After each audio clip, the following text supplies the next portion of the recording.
the most simple, basic thing that I've gained through fighting and through conflict, and what it's taught me about the existence of everything, is balance is the key to fucking everything. It's the key to existence. Period. If there was no balance, everything would become misbalanced and it would turn into chaos. Right? So you need the balance of fucking conflict as well as caring. Love and hate, right?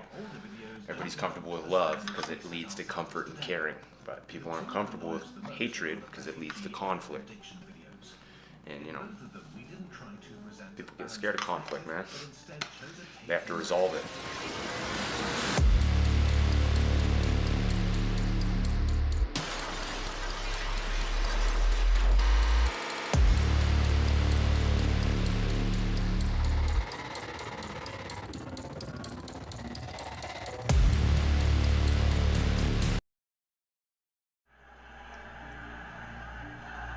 The more you start watching Thais and you start watching authentic Thai boxing, the more you start to understand, like, it looks pretty ballistic what they're doing sometimes and like they're out of control, but fuck, man.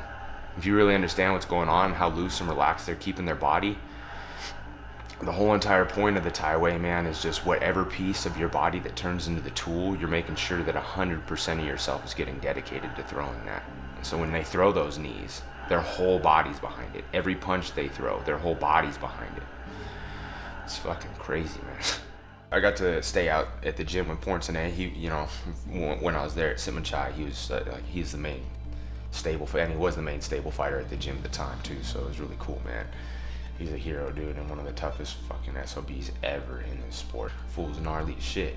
But then he's fighting Pacorn right here in this fight. I think Pacorn was 19 when he fought Pornsene. So imagine being a 19-year-old kid fighting a grown-ass man who's a legend.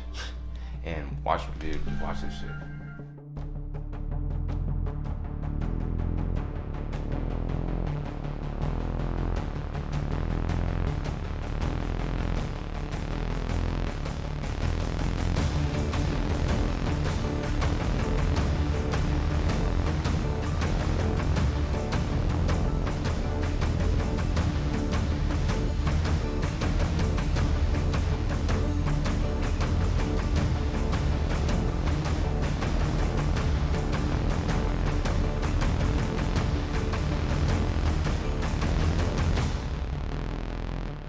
I've always been really into martial arts. Since I was a kid, I always loved fighting movies, fighting cartoons. Dragon Ball Z was my religion, like a lot of kids from the 90s, you know? So, I mean, and I lived off that show. I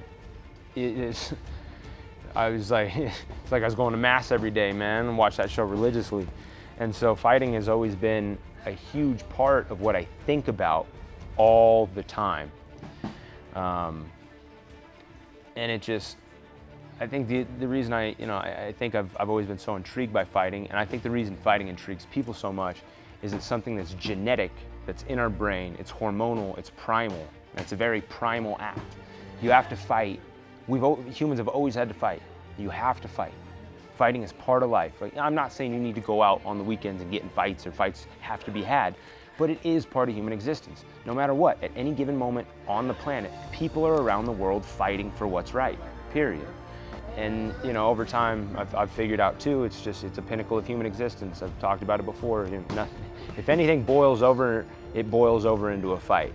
So I figured, with how loud my mouth was as a kid and how brash I was gonna be throughout my youth, I better get good at fighting, because I'm gonna have a lot of people pissed off at me. What I'm thinking about when I go into a fight, it depends. It's all situational. Every situation that I find myself in before I walk into the ring, always different. I'm never in the same mental state of mind, because you're never going through the exact same thing at all times in life at any given moment before any fight.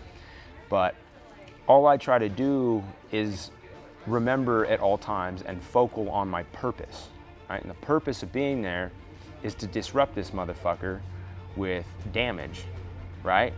So yeah, through my camp, I've obviously worked on particular things. Maybe my opponent throws a certain thing a lot or favors a certain side, or, you know, whatever. But the responsibility in that is all in the game plan of the coaches and what they've had me doing throughout training. And that's where it's become tricky for me, is because I am my coach that sets my own game plan up. So I got to kind of handle the dual ends of the stick. But typically the coach's job is to make sure that the athlete training for the competition is doing the proper things to help themselves prepare for the individual that it is that they're up against, right? You know, if I'm facing a certain person, they stand in a completely different stance than this other person. Well, it's my coach's responsibility to know that prior to going into the fight, as well as mine. You know, I'll watch tape and film too.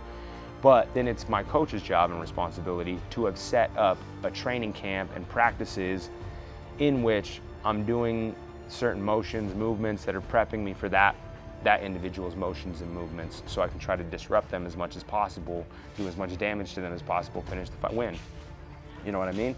And the athlete's responsibility is, just keeping your fucking head on straight, making sure you're not making dumb choices, showing up to practice, getting your cardio in, road work, right? You know, is big. And you're just handling what your coach is telling you to do. When it comes to actually stepping into the ring, stepping into the cage, you know, I try to clear my head as much as possible. I try to clear my head completely and focal on nothing but purpose. I've been prepping for this fight, you know, I mean, I try to not think about it like fight to fight, just because there's going to be so many fights in the future. This next one isn't the last one. The one after that isn't going to be the last one either. It's going to be another one. So preparation is kind of a thing that I think about being in constantly, a constant state of preparation at all times. Now, in terms of prepping my body for this fight, right? I've been at it. I've known about this fight. All I've known about it for 5 weeks. Been at it now for, two hard weeks. But before that, I was still training. Still in the gym, so I wasn't completely out of shape or anything. Just been pushing it hard the last couple weeks. Got 3 more weeks until the fight. And so, from here until there, just smash the cardio.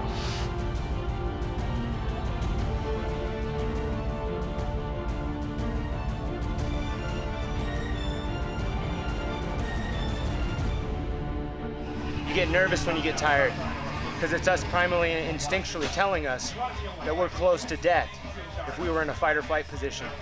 Back in the day of our ancestors, if you were this fatigued, it was probably because you were running from something that was hunting you as prey. You were about to die. So you just got to get yourself tired a lot so you get really fucking comfortable with the feeling.